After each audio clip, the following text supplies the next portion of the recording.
Assalamualaikum. Hai Rek, ketemu lagi bareng aku Desi di Black Diary. Di video kali ini aku akan membawakan satu cerita kiriman dari Risma. Hai Risma, terima kasih ya udah ngizinin aku buat bawain cerita kamu di YouTube Black Diary. Udah lama banget aku nggak ngebahas tentang permainan jailangkung. Ya nggak sih? Iya.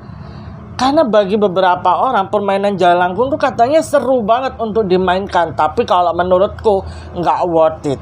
Lah, di video kali ini aku akan membahas tentang cerita atau pengalaman dari seseorang yang memutuskan untuk bermain jailangkung ketika dia sedang berduka kehilangan orang yang dia cintai.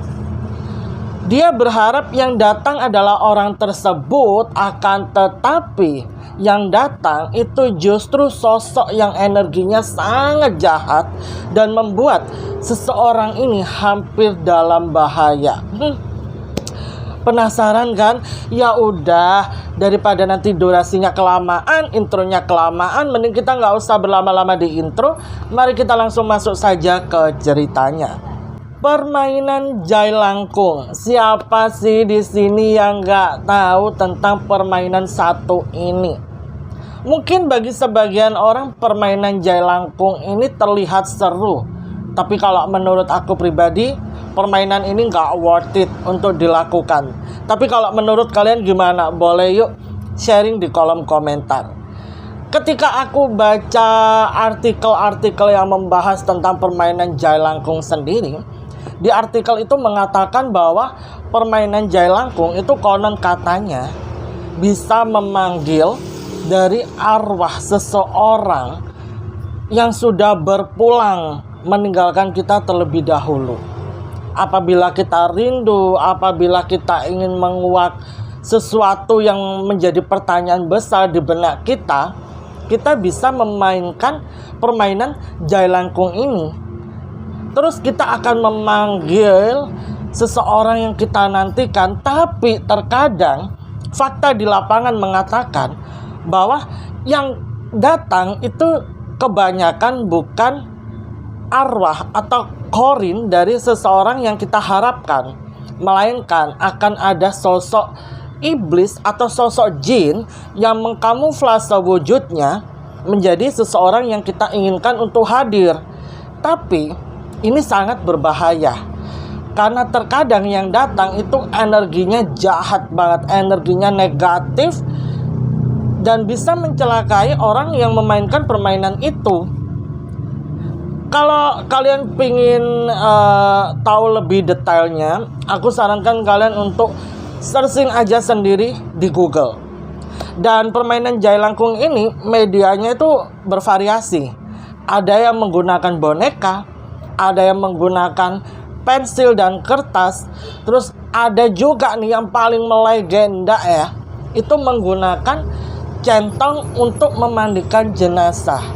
Nanti akan dipadu-padankan dengan bambu atau kayu, terus dipakaikan baju. Jadi nantinya akan terlihat seperti seseorang. Dan permainan jailangkung ini kadang ada yang memainkan seorang diri, tapi ada juga yang rame-rame. Coba deh, di sini ada nggak sih yang pernah memainkan jailangkung? Yuk bagi ceritanya di kolom komentar. Apakah pengalaman kalian sama seperti pengalaman yang dialami sama Risma? Iya, cerita ini dibagikan sama Risma. Dan hai Risma, terima kasih ya. Cerita kamu seru banget pas aku ngebaca email kamu. Aku diskusi sama teman-teman dan kayaknya ini cerita harus naik nih di YouTube-nya Black Diary. Jadi semuanya berawal ketika Risma itu kehilangan tunangannya di tahun 2024 kemarin. Risma itu cinta banget sama tunangannya ini. Dan Risma sendiri adalah seorang anak yang tidak pernah merasakan kasih sayang dari ayahnya. Begitu dia bertemu dengan kekasihnya ini, sebut saja namanya Faisal, Risma itu cinta mati. Karena apa? Karena sosok Faisal itu bisa menggantikan peran ayah di kehidupannya Risma. Risma jadi tahu nih rasanya disayang, dilindungi, dirangkul, didengar. Pokoknya dia mendapatkan paket komplit lah dari sosok si Faisal itu. Tapi sayangnya takdir berkata lain. Ketika mereka sudah berencana untuk bertunangan setelah momen Idul Adha, yang namanya manusia hanya bisa merencanakan dan Tuhan yang menentukan. Faisal itu mengalami kecelakaan, di mana Faisal itu melintasi lintasan rel kereta api tanpa palang pintu. Dan entah apa yang ada di pikirannya Faisal, padahal menurut saksi mata di TKP, beberapa orang yang berpapasan dengan Faisal itu sudah berteriak agar Faisal tidak melanjutkan laju motornya. Tapi seakan-akan Faisal itu tidak mendengar suara apapun, pandangannya terlihat kosong, hingga dia tetap melaju sampai kereta api yang melintas pada momen itu menabrak motornya Faisal dan membuat Faisal kehilangan nyawa seketika di lokasi kejadian. Sebenarnya ada desas-desus tentang cerita horor terkait lintasan rel tersebut. Dan lintasan itu sebenarnya sudah memakan banyak korban jiwa. Cuma entah kenapa tidak ada yang namanya pembenahan sistem oleh pihak kereta api, sehingga kejadian itu menimpa Faisal. Setelah 2 tahun tidak ada korban jiwa, kali ini ada korban jiwa dan korbannya adalah Faisal. Risma yang sudah nggak sabar membina rumah tangga bareng Faisal, pada malam itu dia berasa disambar petir pas waktu dia dihubungin sama ibunya Faisal kalau Faisal telah meninggal dunia di momen kecelakaan itu. Dan jenazahnya Faisal dibawa ke rumah sakit untuk diotopsi. Risma di situ langsung diminta untuk pergi ke rumah sakit. Dia nggak percaya dengan berita ini. Kalaupun Faisal ingin ngeprank dia, kenapa harus pakai cara seperti ini? Dan Faisal sendiri itu bukan tipe orang yang suka ngeprank. Untuk meyakinkan dirinya tentang berita yang baru saja dia dengar langsung dari ibunya Faisal, dia pergilah ke rumah sakit ditemenin sama satu temannya bernama Eli. Begitu dia tiba di rumah sakit, ternyata memang faktanya Faisal ini telah meninggal dunia. Seketika dunianya runtuh, dia merasa hidup ini nggak adil. Tuhan itu nggak adil sama dia. Kenapa orang yang begitu dia cintai diambil sama Tuhan secepat itu? Tapi di lain sisi, Risma ini harus menerima takdir dan menerima kenyataan Faisal telah berpulang. Setelah diotopsi, Faisal dimakamkan dan Risma itu memilih untuk menginap di rumahnya Faisal sampai momen 7 hari meninggalnya Faisal. Risma membantu orang tuanya Faisal, ibunya Faisal. Habis itu Risma berusaha menguatkan dirinya sendiri. Dia nggak mau pulang. Dia selalu tidur di kamarnya Faisal. Pastilah ada momen dimana Risma itu kangen banget sama Faisal. Apalagi ketika Risma memandang satu persatu barang-barang Faisal di dalam kamarnya, Risma itu masih nggak percaya kalau Faisal itu sudah berpulang. Risma itu selalu punya aktivitas rutin setiap malam sama Faisal, dimana ketika mereka sama-sama sudah selesai dengan aktivitas masing-masing, mereka itu akan sleep call. Tapi kali ini nggak ada yang nemenin Risma sleep call karena seseorang itu ya sudah berbeda alam sama Risma. Setelah 7 hari meninggalnya Faisal, Risma memutuskan untuk pulang ke rumah karena dia tahu kehidupannya masih harus terus berjalan, sekalipun dia harus memaksakan diri menerima kenyataan itu yang jelas berat banget buat Risma. Risma pulang dan Risma bersyukur Risma memiliki teman-teman yang selalu ada di kehidupannya, yang selalu menghibur dia dan gak pernah meninggalkan dia sendirian. Cuman yang namanya rasa kangen ke Faisal ini tuh nggak bisa dia bendung. Dia bener-bener pengen banget ketemu Faisal. Kalaupun itu menjadi pertemuan terakhir mereka, dia sudah siap. Intinya dia mau ketemu Faisal aja gitu. Dia ceritalah ke Eli. Ada satu lagi temennya namanya Ida, Fitri, dan Yuni. Sebut saja 4 temennya dengan nama seperti itu. Eli, Ida, Fitri, Yuni. Ketemulah mereka berlima di sebuah kafe. Risma langsung mengungkapkan bahwa dia kangen. Dan ketika dia cerita Faisal, ya air matanya otomatis keluar. Teman-temannya berusaha menenangkan.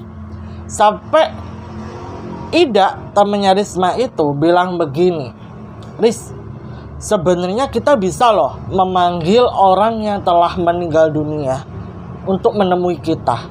Risma yang mendengar itu tertarik dan dia tanya dong ke Ida, emang gimana caranya? Ida langsung ngejawab, ya kita bikin permainan jai langkung.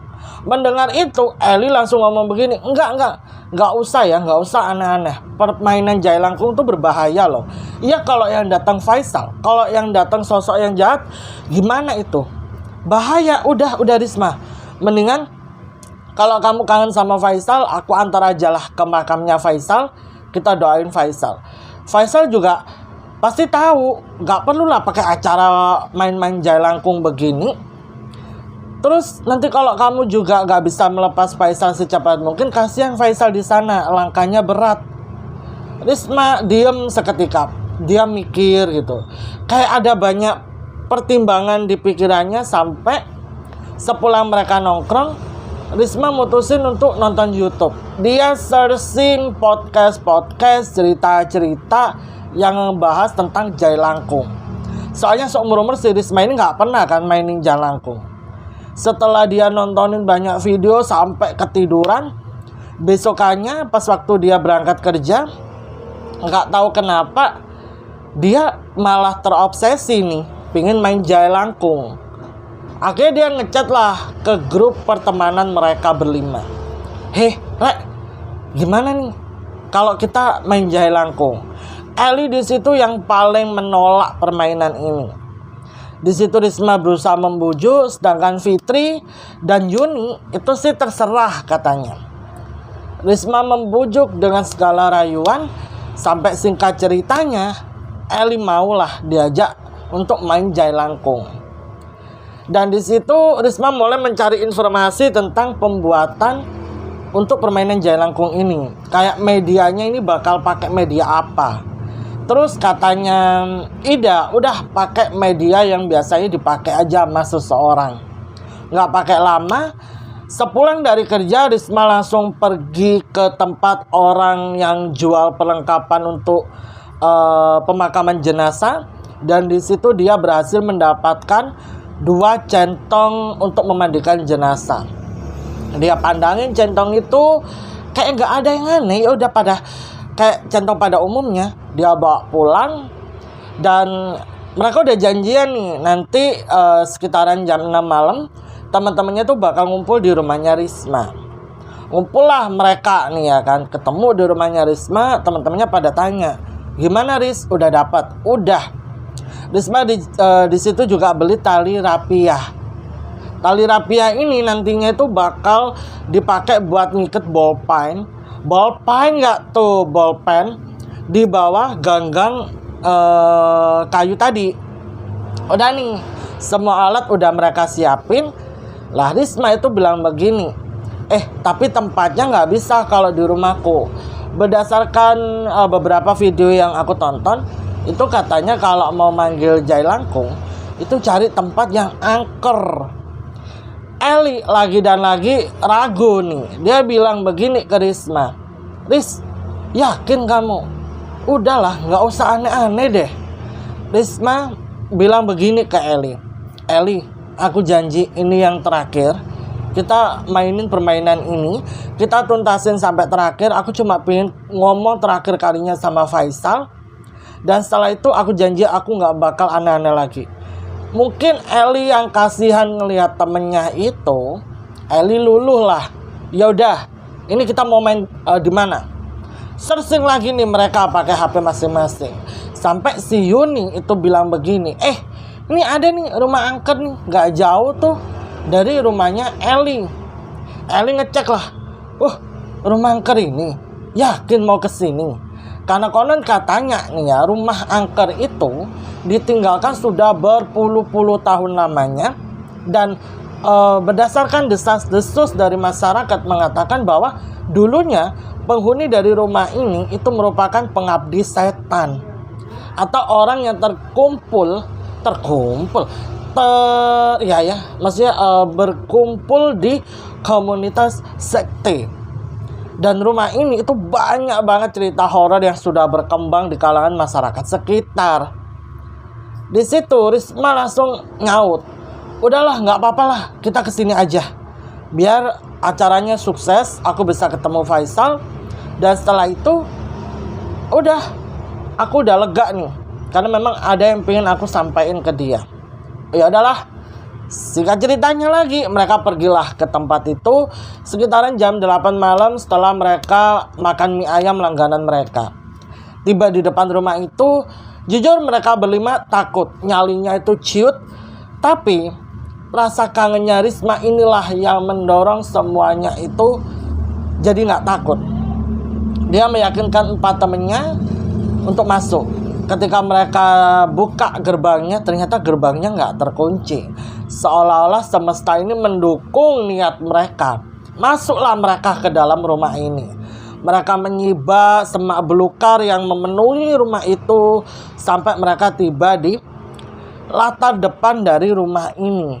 Lah awalnya mereka tuh mau niatnya main jailangkung di depan rumah itu aja lah, gak usah sampai masuk. Pas mereka mau gelar tikar yang mereka bawa, ternyata pintu rumahnya tuh kayak kebuka dengan sendirinya. Terus si Yuni bilang begini, masuk aja kali ya ke dalam. Fitri tuh kayak takut, udahlah sini aja. Risma meyakinkan, udah nggak apa-apa, kita masuk aja, nantian. Lagian kalau dilihat orang itu nggak enak. Masuklah mereka ke dalam rumah itu. Mereka langsung gelar tikar dan mereka duduk melingkar dengan posisi jailangkung yang ada di tengah-tengah. Mereka menyalakan beberapa lilin di depan mereka. Jadi mereka duduk bersilah. Di depan mereka tuh akan ada satu lilin sampai mengitari. Itu juga sekaligus menjadi penerangan mereka. Dan mereka mulai memainkan jailangkung itu. Karena si lilin ini panas banget ya, apalagi untuk menjangkau jailangkung kan otomatis kena lilin ini. Akhirnya lilin itu ditaruhlah di belakang mereka. Jadi mereka duduk agak maju, agak mendekat ke arah jailangkung yang sudah ditaruh di atas kertas yang digambar dengan huruf tadi. Jadi lilin itulah yang menerangi mereka di permainan jailangkung tersebut. Mulai nih mereka membaca mantra yang udah dikasih tahu Risma. Risma tahu mantra ini tuh dari Google. Nggak tahu ini bakal sukses apa enggak, tapi mereka nyoba. Di panggilan pertama tuh nggak ada apa-apa.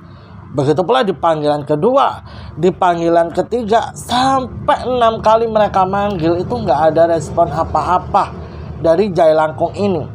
Bahkan jailangkung itu nggak gerak sendiri seperti yang dibahas di podcast di YouTube yang Risma tonton.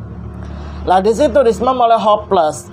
Dia bilang gini ke temen-temennya, kayaknya emang ini permainan jailangkung nggak worth it deh, nggak ini deh, nggak bakal dapet deh, itu cuma bohongan aja deh. Akhirnya jailangkung itu mereka taruh, mereka nggak jadi main, mereka putusin mau pulang. Ketika mereka sedang memadamkan lilin masing-masing, tiba-tiba ada angin tuh kenceng banget nerjang mereka. Dan kalian tahu apa? Jelangkungnya tuh ngadek-ngadek dewe rek. Di situ mereka kaget dong. Habis itu mereka mengabaikan lilin yang udah padam. Dan ketika mereka memegang jailangkung itu, jadi mereka tuh masing-masing megang ya dengan satu tangan. Lilin yang ada di belakang mereka yang tadi udah mereka padamkan itu nyala dengan sendirinya. Dan jailangkung itu benar-benar bergerak hebat banget. Mereka langsung membaca mantra dan Risma itu langsung melanjutkan kalimat di mana dia ingin Faisal datang, dia ingin ngomong sama Faisal dan lain sebagainya.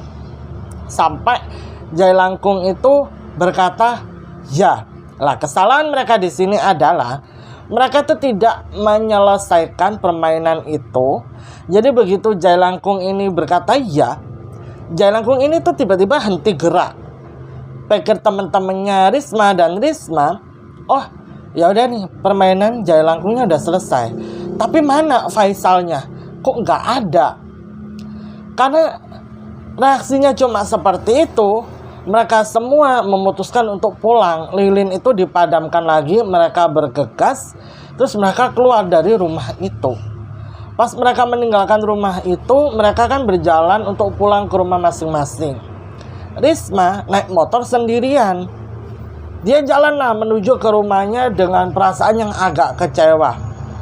Udah jauh-jauh, terus gak ada hasilnya. Apain juga? Lah, Jailangkung itu kan yang bawa dia. Habis itu dia buang lah Jailangkung itu di pinggiran jalan. Habis itu dia jalan. Terus pas dia sudah berhenti di persimpangan jalan, dia mau menggok ke kiri, dia kaget banget karena di depan dia itu sudah berdiri Faisal. Faisal berdiri menggunakan seragam kerjanya. Gak ada yang aneh sama Faisal ini, cuman kulitnya itu terlihat pucat. Faisal melihat ke arah Risma dengan tersenyum. Risma itu ragu sebenarnya itu Faisal apa bukan. Dan Risma langsung stop motornya. Dia melihat ke arah Faisal. Faisal menyapa Risma dengan bertanya, apa kabar Yang? Mendengar itu Risma langsung luluh. Dia seketika gak jadi takut. Dan dia pulang pada malam itu dengan Faisal. Jadi Faisal itu dia gonceng. Di sepanjang jalan dia itu cerita, ketawa-tawa. Memang Risma itu sisipan sama sepeda motor lain.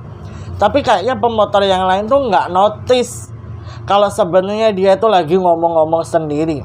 Mungkin pikirnya orang-orang Risma ini lagi teleponan pakai earphone. Sampai di rumah dia itu kegirangan banget. Dan Faisal bilang, aku nggak bisa masuk ya, aku pulang dulu, besok aku datang. Karena rasa kangennya dia sudah terobatin, ya udahlah dia nggak masalah, dia masuk dengan perasaan happy. Begitu dia tiba di rumah, ibunya ternyata belum tidur nungguin dia pulang. Ibunya bingung, kenapa nih anak kok senyum-senyum sendiri? Padahal kemarin tuh cemberut, nangis mulu.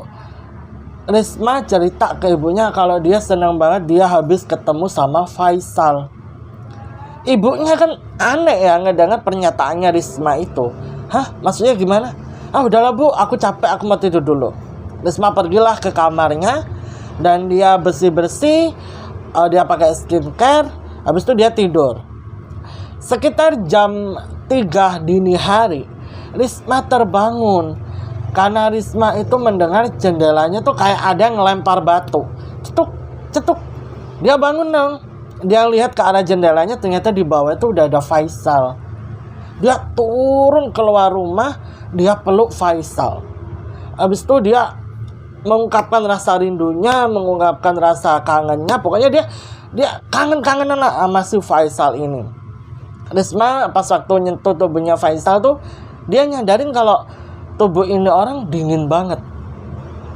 Risma sempat nawarin untuk masuk, tapi Faisal nggak mau. Faisal bilang, kita di sini aja. Ngobrol lah mereka panjang kali lebar. Sampai pas azan subuh mau berkumandang, ibunya Risma itu kan keluar. Mungkin karena ngelihat pintu rumah terbuka. Gak taunya di luar itu udah ada Risma. Risma ditanya dong sama ibunya, kenapa Risma kok subuh-subuh udah ada di luar rumah? Oh ini bu lagi ngomong sama Faisal. Ibunya tanya, mana Faisal? Pas Risma noleh, itu Faisal udah gak ada. Dan di momen yang sama juga azan subuh berkumandang. Risma langsung disuruh masuk. Risma mikir, ah udahlah, kebetulan aja. Dia bersiap untuk berangkat kerja. Setibanya dia di tempat kerja, dia moodnya bagus banget. Dia mengerjakan pekerjaannya sampai selesai. Terus jam istirahat kan tiba tuh. Dia pergilah ke kantin karyawan untuk makan siang. Dan ternyata di situ ada Faisal. Faisal itu minta Risma untuk makan di rooftop kantor. Risma akhirnya bawa makanan dia dan dia makan di rooftop kantor biar mereka bisa ngobrol. Siang hari loh itu. Tapi Eli, Ida, Fitri, dan Juni melihat bahwa Risma ini aneh banget. Karena pas mereka tahu Risma naik ke rooftop, mereka kan nyusul tuh. Tuk. Pas tiba di rooftop, mereka itu justru ngelihat Risma ngomong-ngomong sendiri. Teman-temannya ini bingung ya, Risma ini udah di tahap dia stres banget apa gimana sampai ngobrol-ngobrol dewe. Karena mereka nggak tega nih ngebiarin Risma ngobrol-ngobrol sendiri, ditegur lah sama mereka berempat. Ris, ngapain?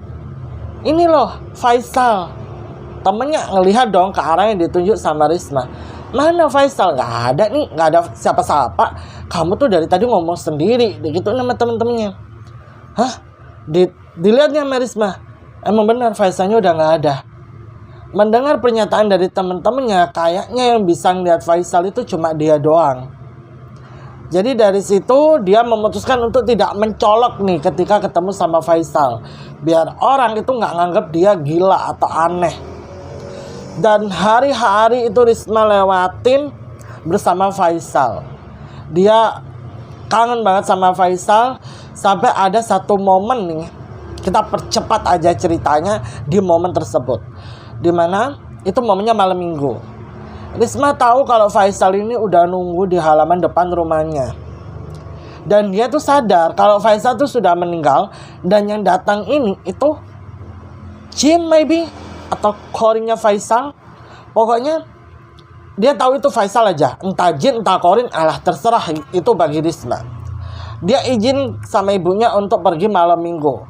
Dia izinnya itu bareng Eli dan yang lainnya. Ya udah kayak personil mereka berlima. Pergilah Risma dengan menggonceng Faisal di jok motor belakang. Risma juga menyadari ibunya gak bisa ngelihat Faisal. Di sepanjang jalan, Risma itu ngobrol banyak banget sama Faisal. Dia kayak ya udah sharing random lah yang biasanya mereka lakukan. Sampai Faisal itu ngajak Risma ke sebuah taman. Taman ini tuh satu-satunya taman tersepi di kota tempat tinggalnya Risma. Karena dia itu setiap kali sama Faisal merasa aman, dia nurut-nurut aja tuh disuruh ke taman itu sama Faisal. Dan di momen itulah Risma mengungkapkan semua perasaannya. Salah satunya adalah rasa kangennya. Dia itu gak bisa jauh dari Faisal. Dia gak bisa menerima laki-laki lain karena dia sudah terlanjur cinta mati sama Faisal. Dan sosok Faisal ini ngomong begini ke Risma. Kalau kamu benar-benar cinta sama aku, kamu gak bisa jauh dan gak bisa pisah dari aku. Apa yang mau kamu buktikan ke aku biar aku percaya dengan semua omongan kamu? Terus Risma tanya balik, kamu maunya apa? Si Faisal otomatis ngejawab begini, ya aku maunya kamu ikut sama aku biar kita bisa bareng-bareng untuk selamanya. Oke, aku harus gimana? Dan Risma itu tiba-tiba kayak terhipnotis, kata dia. Dia tuh kayak nurut aja dengan apa yang diucapkan sama si sosok Faisal itu. Dan kalian tahu nggak apa yang diminta sama si Faisal ini? Risma itu diminta melintasi rel kereta api tempat Faisal mengalami kecelakaan. Dan Risma itu diminta melintasi pelintasan rel kereta api itu ketika jalanan sudah sepi dan jamnya kereta melintas. Dan itu sekitaran jam 10, hampir jam setengah 11 malam. Saking dia nunggu jam sampai jam segitu, dia tuh sampai rela ngopi di warkop terdekat dari lintasan rel kereta itu. Dia ngaku dia tuh kayak orang bodoh banget pada momen itu. Dia ngopi, dia ngobrol sama bapak-bapak sambil sesekali dia ngelihat ke arah jam tangannya. Pas tet, ini nih.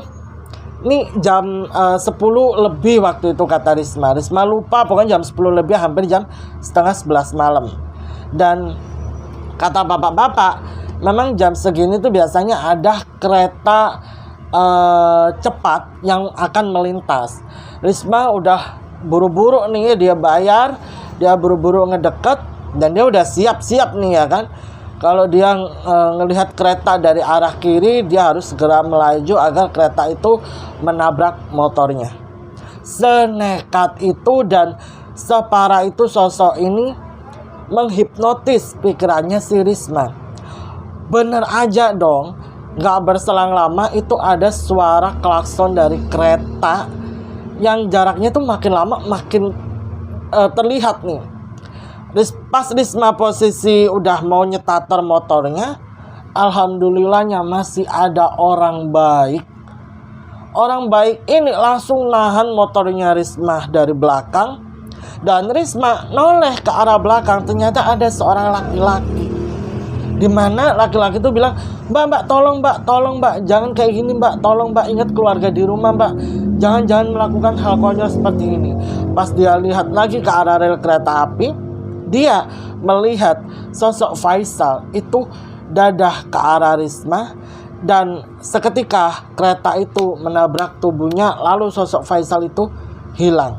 Tangis Risma langsung pecah, Risma marah, Risma nangis sejadi-jadinya. Langsung ditenangin sama mas ini. Nggak berselang lama warga sekitar langsung mendekat, ya kan, tanya ini ada apa. Risma akhirnya dibawa lagi ke warkop tadi, dia ditenangin. Akhirnya dia cerita kalau dia tuh pengen meninggoy agar bisa ketemu sama tunangannya, calon tunangannya, karena dia kangen banget. Sampai Risma itu ya, yang marah-marah tuh digampar sama mas ini. Mas ini bilang begini, mbak istighfar mbak, kalau mau kayak gitu istighfar, ingat orang tua yang ada di rumah, ingat keluarga yang ada di rumah. Mbak, memang berpisah sama pasangan yang kita cintai itu berat, apalagi berpisahnya berbeda alam. Tapi mbak juga jangan seperti ini. Kalau mbak seperti ini, itu sama aja mbak ini bodoh banget. Lagian waktu itu pacar mbak kan gak niat bunuh diri, memang dia mengalami kecelakaan. Kalau mbak ini kan niatnya bundir. Mbak, belum tentu nanti di sana mbak itu bisa ketemu sama pasangan mbak. Jadi stop deh melakukan hal-hal konyol kayak gini. Mbak gak kasihan sama orang tua mbak, mbak gak kasihan sama keluarga mbak. Terus akhirnya Risma diem kan di situ. Risma diem, Risma mencerna lah kata-kata dari mas itu. Terus Risma tanya, loh mas, tadi di rel kereta itu ada pacar saya mas. Pacar saya tuh nunggu saya, tapi mas malah menghalang-halangi saya. Mas ini langsung jawab begini, mbak, tadi di rel kereta itu nggak ada siapa-siapa loh mbak. Saya nggak ngelihat ada siapa-siapa. Kalau mbak melihat sesuatu itu halusinasinya mbak aja. Kayaknya mbak ini ada yang nggak beres deh. Mbak nggak kasihan sama orang tua mbak? Kalau sampai kayak gini hanya karena mbak meninggal sama pasangannya, terus mbak pengen nyusul dengan cara seperti itu. Mbak, belum tentu juga loh mbak di sana itu kita bisa ketemu mbak. Jadi jangan deh melakukan hal konyol. Risma sekali lagi dibuat terdiam dengan ucapan mas ini, sampai akhirnya Risma menyadari bahwa iya ya, seharusnya dia nggak begini. Dan seharusnya kalau memang itu Faisal nggak mungkin ingin dia dalam keadaan bahaya, ingin dia dalam keadaan celaka. Berarti itu bukan Faisal. Nggak tahu sosok apa yang selama ini telah menghipnotis pikirannya, sampai dia senurut itu loh, hampir aja dia kehilangan nyawanya sendiri. Habis itu Risma nangis kan, ditenangin lah sama mas ini. Mbak, saya minta maaf ya tadi sudah menggampar mbak, karena mbak tuh kayak orang hilang kendali gitu loh. Kalau nggak gitu mbak nggak akan diem, mbak akan terus bereaksi berlebihan. Saya bingung mbak, orang-orang juga bingung. Mau saya antar pulang aja apa gimana? Akhirnya di situ Risma bilang iya.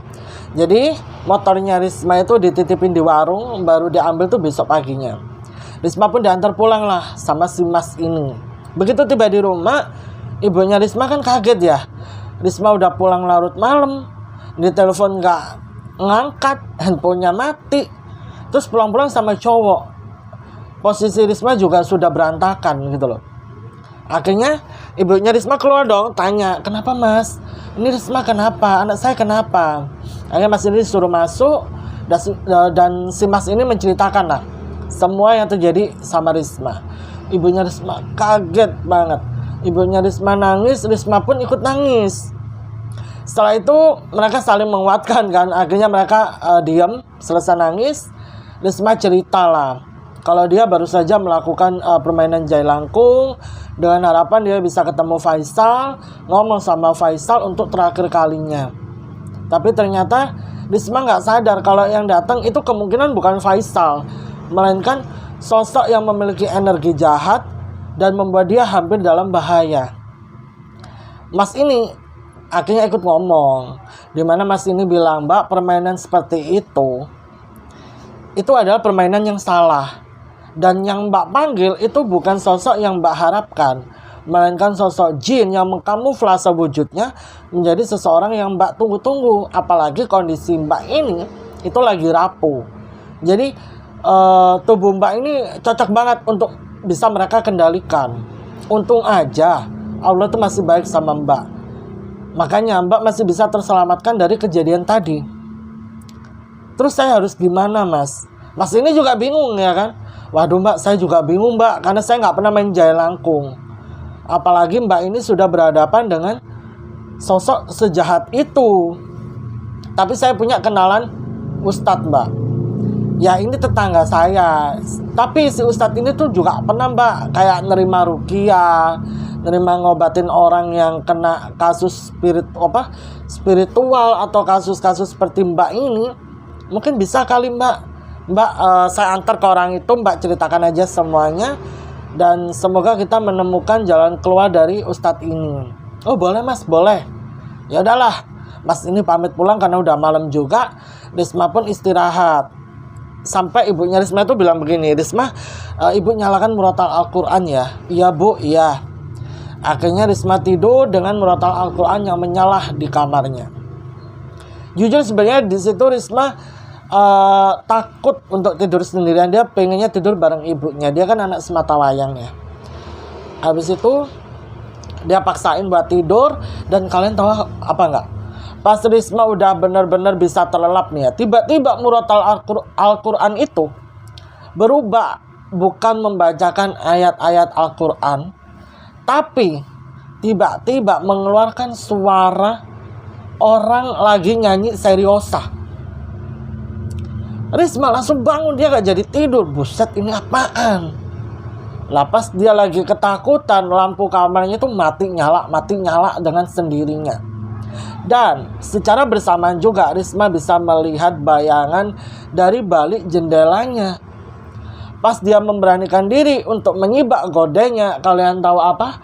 Di luar jendela itu ada sosok Faisal yang sudah melayang-layang, tersenyum dengan sangat menyeramkan, melihat ke arah Risma. Terus secara tiba-tiba sosok itu menempelkan wajahnya, langsung berkata seperti ini, katanya mau mati ikut sama aku. Risma langsung teriak. Seketika lampu kamarnya itu pecah, membuat kamarnya itu jadi gelap. Risma meringkuk deket kasurnya. Ibunya gedor-gedor dari pintu, gak bisa masuk. Risma coba meraih gagang pintu, gak bisa kebuka. Itu padahal kunci udah dia ceklek gak bisa kebuka. Dan kalian tahu apa? Sosok itu memecah kaca jendela kamarnya Risma. Dan sosok itu bisa masuk ke kamarnya Risma. Jaraknya makin mendekat ke arah Risma. Dan ketika sosok itu hampir mengginikan Risma seketika spontan ya, mulutnya tuh langsung baca ayat kursi. Terus sosok ini teriak marah, membuat barang-barang yang ada di kamarnya Risma itu terbanting dengan sendirinya. Semuanya pada chaos deh pokoknya, kata Risma. Tapi di situ mulutnya Risma itu terus-menerus mengulang membaca ayat kursi. Pokoknya dia ulang-ulang terus sambil dia menatap sosok ini dengan ketakutan. Sampai akhirnya dia melihat sosok ini tuh kayak ada sesuatu yang memukul mundur sosok tersebut. Hingga sosok itu benar-benar mendekat lagi ke arah jendela. Terus Risma teriak. Dimana Risma bilang, pergi, aku sudah ikhlaskan kamu Faisal, aku sudah ikhlas akan kematianmu. Kamu jangan pernah ganggu aku lagi karena kita sudah berbeda alam. Terus sosok itu astagfirullahaladzim berubah wujud, guys. Iya. Dan yang Risma lihat itu bukan sosok Faisal, melainkan sosok wujudnya tuh kayak banteng, kata Risma. Tapi bisa berdiri kayak manusia. Aduh, kalian bisa bayangkan sendiri. Risma di situ lemes. Dan sosok itu tiba-tiba badannya tuh kayak kebakar gitu loh dari bawah. Terus berubah jadi asap dan pergi dari kamarnya Risma. Risma nangis kejar-kejarnya. Alhamdulillah pintunya bisa kebuka. Risma langsung dipeluk sama ibunya, dibawa pergi dari dalam kamar. Mereka akhirnya di ruang tamu pelukan berdua. Takut banget, tapi setelah itu nggak ada kejadian apa-apa. Jadi mereka ya hanya di ruang tamu, nggak tidur sama sekali sampai azan subuh itu berkumandang. Setelah itu Risma langsung menghubungi teman-temannya. Dia memberanikan diri kan ngambil ponselnya. Terus dia hubungi teman-temannya. Terus teman-temannya pada datang. Ibunya Risma itu langsung menghubungi mas-mas semalam. Mas-mas itu juga ikutan datang. Jadi setelah matahari terbit, mereka semua langsung pergi menuju ke rumahnya Pak Ustadz. Tapi sebelum itu Risma diantar untuk ngambil motornya dulu tuh yang ditinggal di warkop. Pergilah ke rumah Pak Ustadz ini, dan di rumah Pak Ustadz itu, Pak Ustadz ini udah tahu apa yang terjadi sama mereka. Dimana Risma dan temen-temennya yang main jailangkung itu diminta untuk pakai mukena, dan proses ruqyah pun berlangsung. Teman-teman ini nggak ngalami kejadian aneh setelah permainan jailangkung itu. Yang mengalami kejadian aneh cuma Risma.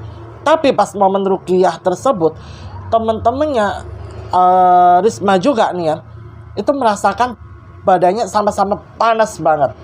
Dan seketika keluar asap hitam dari atas kepala mereka masing-masing. Setelah itu mereka merasakan badannya lemes-lemesnya. Ternyata 4 temannya Risma itu memang tidak mengalami yang namanya ketemu hantu, diganggu hantu.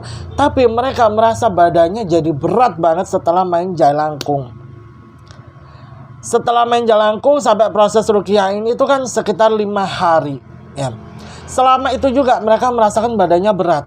Tapi setelah diruqyah barulah mereka merasa badannya enteng. Kata Pak Ustadz, mereka itu juga ketempelan.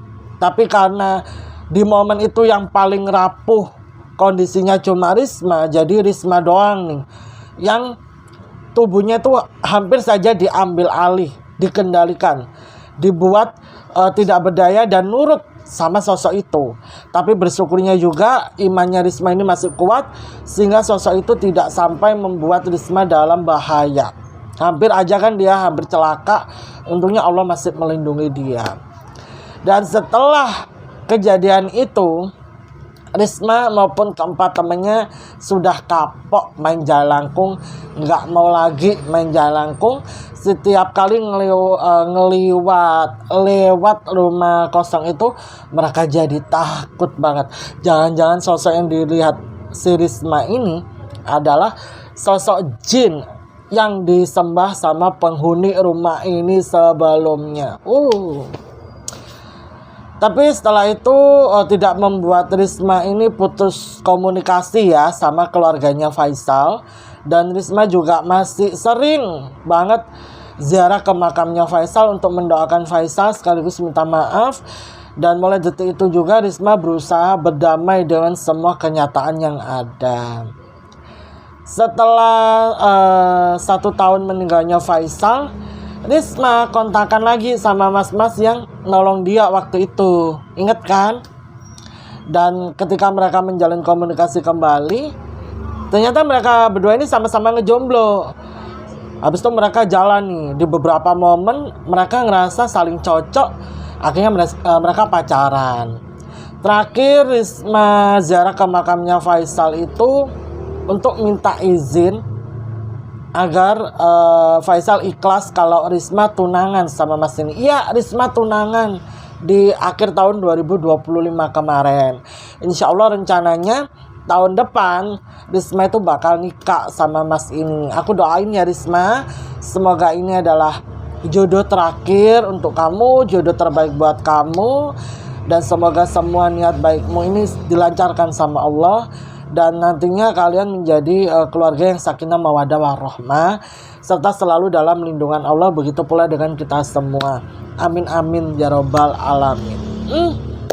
Bagus banget kan ceritanya si Risma ini.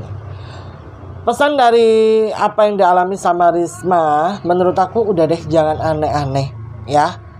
Terus yang perlu aku ingatkan juga ke kalian, seseorang yang telah meninggal dunia itu sudah tidak ada lagi urusannya dengan dunia. Jadi kalau kalian coba-coba manggil orang yang sudah meninggal menggunakan metode jailangkung atau apalah itu, terus kalian berpikir yang datang itu adalah orang kalian nantikan, salah.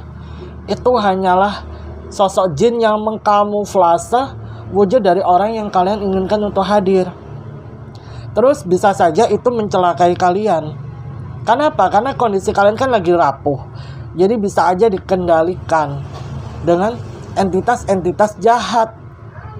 Jadi kalau kalian merasa kehilangan orang yang kalian cintai, kalian harus belajar ikhlas. Ikhlas itu memang sulit ya, tapi tidak dengan melakukan hal-hal seperti ini.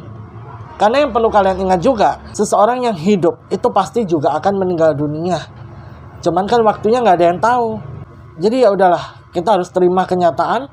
Kehidupan kita juga masih harus tetap terus berjalan ke depan. Kita nggak boleh berlama-lama sedih, karena itu juga bisa memberatkan langkah orang yang berpulang ini, berat untuk menemui jalannya. Doakan saja ya. Cukup berikan doa untuk mereka yang telah berpulang, tidak perlu disesali, tidak perlu ditangisi berlama-lama, karena kasihan juga, kasihan kamu juga gitu loh. Setuju nggak? Setuju. Pokoknya Risma jangan lagi deh main jailangkung kayak gini, karena ini bahaya banget. Pengingat juga buat kita semua, jangan macam-macam melakukan permainan-permainan seperti ini. Kayaknya tadi loh, bahaya. Mau cari apa sih? Ya udah, buat Risma, makasih banyak ya Risma udah ngizinin aku buat bawain cerita kamu di YouTube Black Diary. Buat kalian yang belum support aku, ayo dong klik subscribe yang ada di bawah.